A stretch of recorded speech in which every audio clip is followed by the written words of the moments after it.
This video I'm going to be reviewing my Mathews Vertix. Hope you enjoy and I hope you learned something. It's a really good bow. I've had it for a little under a year now, and I've put hours and hours and hours of shooting with this bow in, and I've got 2 deer this year with it, and it's just been phenomenal. So I hope you enjoy this review, and let's get shooting. So one of the great qualities of this bow is that it's really quiet, and that's definitely attributed to this harmonic dampening system. Mathews has been using the harmonic dampening system now for years, but just now with the Tri-X and the Vertix have they brought it from in the riser at about this location to now a forward position on the riser, which has alleviated a lot of the hand vibration and noise. And really, you know, shooting this bow, you feel nothing. It feels as if you haven't even shot. And so it's really nice, really smooth. I suffered from target panic, you know, itchy trigger finger kind of thing, and I would jolt a little bit before I would shoot. And once I started shooting this bow, that problem kind of just went away. And I couldn't really explain why for a little bit until I really thought about it. The older bow that I was shooting had a lot of hand shock, and so when I shot, I would feel it, and I knew that, you know, that I had shot. And so I would anticipate that jolt, and then that would give me that kind of target panic problem. Whereas with this bow, since there is pretty much no hand vibration, no hand shock, I didn't have that problem of anticipation. And so really that jolting kind of target panic issue, it's gone away. So that's one of the really big things I've noticed about this bow, besides it being just an absolutely phenomenal shooting bow. So I'm going to put a few arrows in at 20 yards here, and we'll see how it does.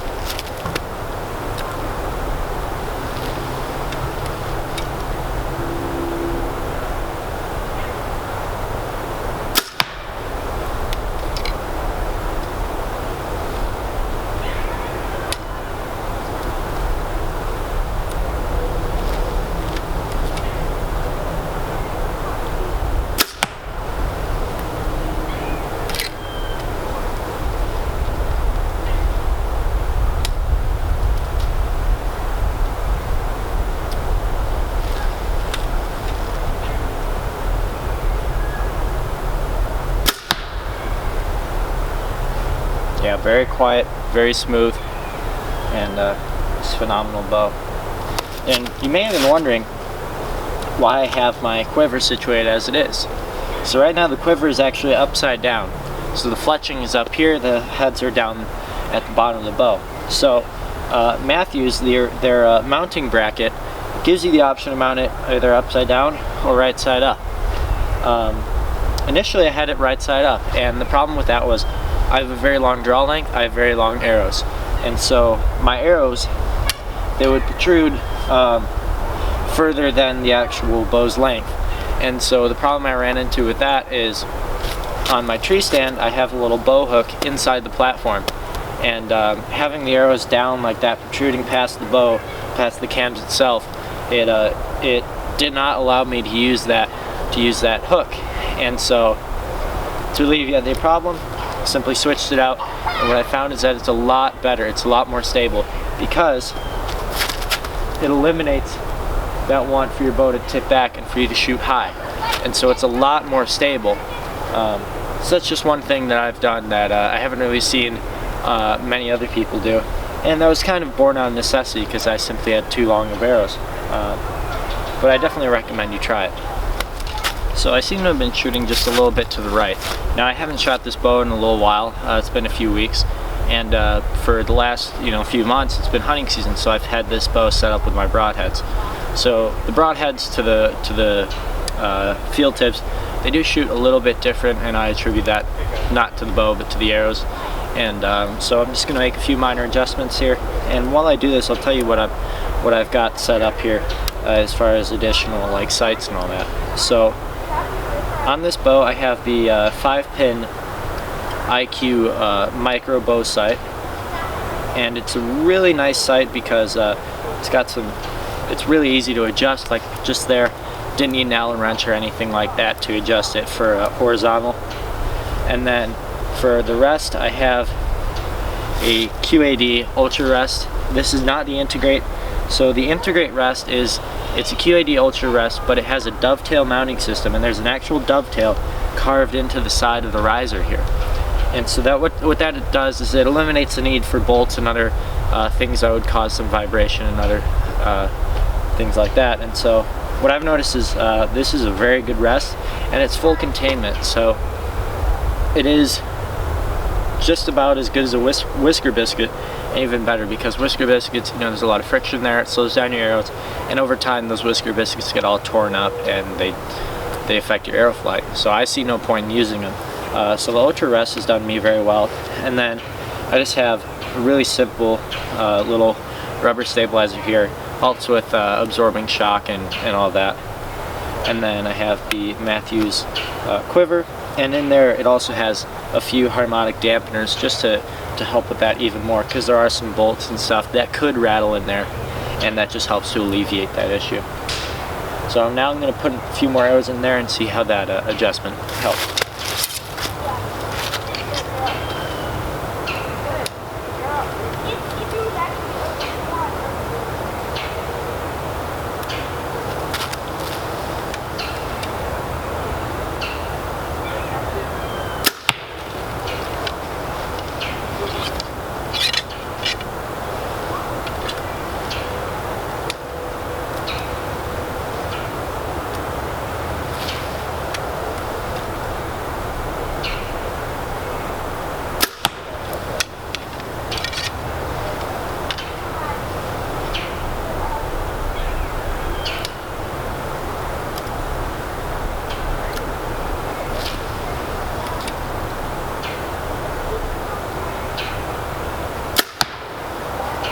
I think that was a lot better, so we'll go see how we did. That looks a lot better.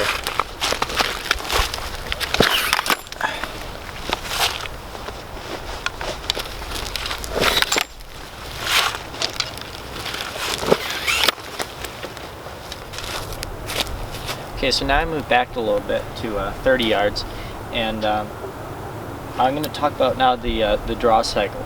So the draw cycle on this is very, very smooth. I shot the Tri-X before I bought this, and I noticed that the Tri-X is a bit less forgiving, and I attribute that to the brace height and to the cam length distance. And so for me, with having a very long draw length, this is a 30-inch axle-to-axle bow, so it fits me well, and it doesn't really have a deep valley or anything like that. It's very smooth draw, and it's very clean. You know, you get to the back wall, and it's you know you're there. There's no more to pull, and you're just comfortable, and you can just focus on the shot. And as compared to something like a Tri-X, which is 28 inches axle to axle, this is a much better bow. I've had no problems with its size. I've taken 2 deer this year, and one of them I was literally crawling around on the ground, and I had no problem maneuvering this. I even had tied grass to it to kind of gilly it up, and it did just fine size-wise. And so, yeah, really good size, especially for somebody with a longer draw length like myself. I have a 31-inch draw length, and it's just super smooth too. So let's see how it does at 30.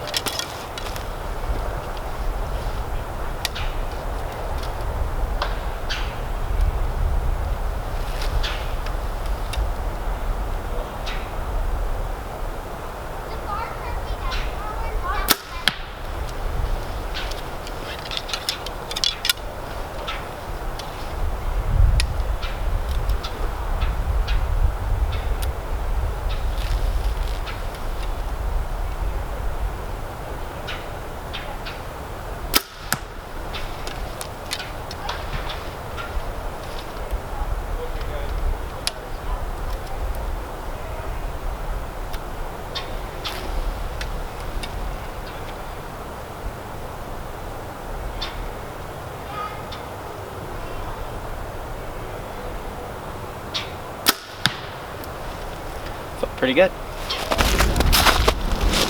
So you have a group at 30, pretty dang tight, maybe a little bit high, but that's just my sight needing adjustment. But Yeah, she was really good. She was really tight, and you know, I shot this thing all the way out to 60 with no problem. And while I'm closing in on the arrows here, I'll show you what I'm using. So these are Maxima Reds, and they're the Maxima Hunter series. And on this I just have a little reflective wrap on here, just because these are camo and black arrows, so I can't really tell blood very well. So having that white strip on there really helps for identifying a good clean shot or not. And they also reflect, so when you shot your arrow in the dark, you just flat kind of strobe your light around and it'll reflect. Anyway, these are the 350 grain arrow, and I've had no problem with these at all. They're very stiff, very tough, and the changeover from broadhead to field point and vice versa is there's very little adjustment needed. So really good arrows, and I find that they shoot well with the bow. They're not overpowered by the bow at all, and yeah, as you can see, they fly really well.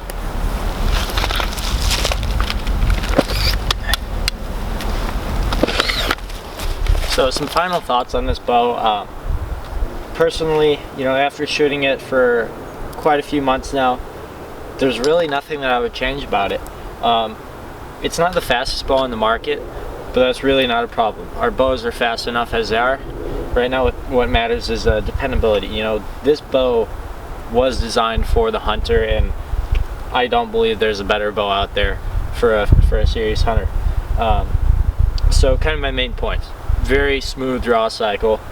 For somebody with a long draw, this 30-inch bow is perfect. The handle, if you have noticed on previous bows from Mathews, they have a pretty big handle. From like the Tri-X, when I shot the Tri-X, that was kind of one of the main things that pushed me away from the Tri-X, is that it had a really chunky handle and really kind of like sticky rubbery grip, which I didn't really like. And on the new Mathews Vertix, and I think all the new Mathews bows to come, such as the VXR, these grips are completely different. It's called the Engage grip, and it's way slimmer. And for me, I have a pretty big hand, so a big grip with my big hand, it gives a lot of room for error, a lot of room to play around with. Whereas with this, I can set right into it with my hand and hit the same spot every time. And so yeah, that's one of the big things that made me choose this bow, is just it's got a much better grip than all previous Mathews bows. So grip's much better, much improved, super smooth draw cycle, and it's long enough for those people with a very long draw cycle. And that length also adds a ton of stability for this bow. So if you're hunting out west and you're taking longer shots than you would in the deer woods, this is a great bow to do that. It's very dependable out to longer ranges. Other than that, the dampening, the vibration, it's amazing. This is one of the quietest bows I've ever heard, and the hand shock is pretty much none. And that's helped me fix my problem with target panic and that kind of jumpiness before the shot. And also, you know, the finishes on these bows are incredible. They have paired up with Sitka and I think Under Armour, and they have a few selections of finishes. This is the Sitka Subalpine, and I really like it because it fits in the deer woods or out west. So that's something I really like. So I hope you enjoyed this review. It's not very long because, simply put, there's not much to say about this bow. It's just a damn good bow. So I hope you enjoyed this, and if you're looking to buy a Mathews, I think the Vertix is the way to go. Thank you so much for watching. Hope you enjoyed.